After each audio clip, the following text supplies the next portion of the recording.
Sa kaugnay na balita, dumipensa naman ang lokal na pamahalaan ng Valenzuela City sa issue ng pagbibigay nito ng provisional permit sa nasunog na pabrika ng tsinelas ng Kentex Manufacturing Corporation. Ayon kay Valenzuela City Mayor Rex Gatchalian, sinunod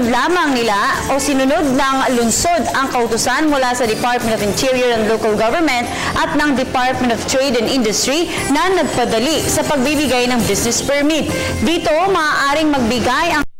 pamahalaan ng provisional business permit at may 1 taon ang iba pang mga ahensya gaya na lamang ng BFP upang magsagawa ng post-audit sa mga establishmento upang tiyakin na sumusunod ang mga ito sa mga kaukulang patakaran. Iginiit ni Gatchalian ang obligasyon ng BFP na iulat sa kanyang tanggapan ang mga establishmento na hindi sumusunod sa mga fire code upang makansela ang mga lisensya nito, ngunit hindi umano ito ginawa ng BFP.